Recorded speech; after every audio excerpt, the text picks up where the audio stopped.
আমান Oman Norris না সামনে থেকে আমরা একটু সামনে তো আপনি সরে একটু সরে এই ভাই ভাই সিকিউরিটি গার্ড হবে কত এই ডাকিয়ে সরে এই চলে আসবে এই কাজ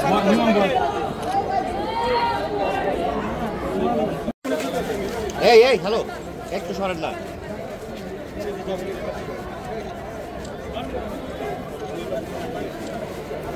এই এই দাদি গান পানি দাও দাদি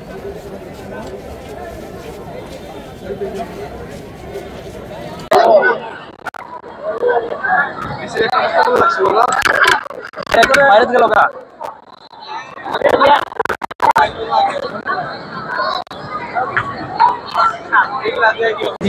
আজকের এই প্রোগ্রামটা আসলে একটা ব্যতিক্রমধর্মী প্রোগ্রাম। টাঙ্গাইলে ইতিপূর্বে আমরা জানি যে প্রত্যেকটা প্রাইমারি স্কুলে গাছের চারা রোপণের একটা কর্মসূচি নেওয়া হয়েছিল।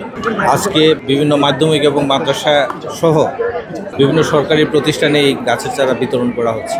গাছের সাথে আমাদের সম্পর্কটা আসলে অত্যন্ত নিবিড়। আমরা যদি আমাদের পরিবেশকে রক্ষা করতে চাই, অনেকগুলো বিষয় পরিবেশের সাথে জড়িত আছে। তার মধ্যে বৃক্ষ একটা উল্লেখযোগ্য জায়গা দখল করে আছে। গাছ যদি না বাঁচে তাহলে কিন্তু আমরাও বাঁচব। গাছগুলোকে বলা হয় যে আসলে অক্সিজেনের একটা ফ্যাক্টরি। গাছ যদি না থাকে তাহলে আমরা অক্সিজেন পাবো, এবং অক্সিজেন যদি না পাই আমরা কতক্ষণ বেঁচে থাকতে পারবো আপনারা সবাই জানেন। সুতরাং আমাদের স্বার্থেই এই গাছকে আসলে বাঁচিয়ে রাখতে হবে। তো নানান কারণে আমাদের গাছের সংখ্যা দিন দিন কমে যাচ্ছে। এইটাকে যাতে আমরা একটা ভারসাম্যপূর্ণ অবস্থায় রাখতে পারি, সেই জন্য এই বিষয়ে আমাদের আসলে বিশেষভাবে নজর দিতে হবে। গাছ আমরা নানান গাছ রোপণ করতে পারি, কিন্তু এটা যদি সৌন্দর্যবর্ধক বৃক্ষ হয় তাহলে এটার প্রতি মানুষের আকর্ষণ বেশি থাকে। এটা হলো এক। সবাই কিন্তু একটা নান্দনিক জিনিস দেখতে পছন্দ করে। একটা ফুলের গাছ আমরা সবাই পছন্দ করি।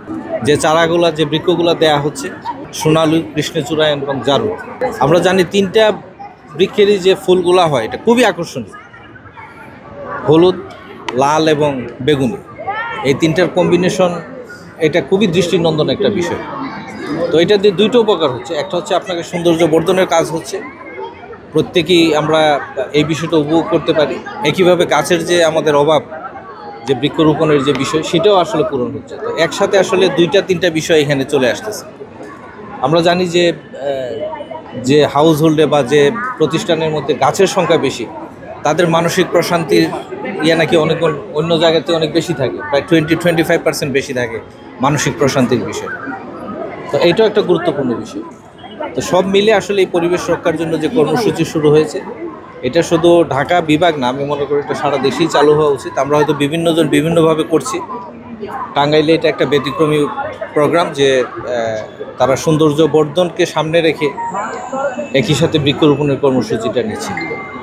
জাতীয় নির্বাচনের বিষয়টা তো সরকারের বিষয়। আমরা যারা মাঠ প্রশাসনে কাজ করি, আমরা মনে করি সরকারের নির্দেশনা, আমরা যেভাবে নির্দেশনা আসবে আমরা সেইভাবে কাজ করব। আমরা দৃঢ়ভাবে বলতে চাই, আমরা মাঠ প্রশাসনে যারা আছি, যখনই নির্বাচন হোক আমরা অত্যন্ত নিরপেক্ষতার সাথে, সরকার যেভাবে আইন কানুন যেভাবে সেট করবে সেইভাবে আমরা নিরপেক্ষতার সাথে, এবং এটাকে কি বলা যাবে, যে মানুষের আস্থা অর্জন যাতে আমরা করতে পারি সেইভাবেই আমরা কাজ করব।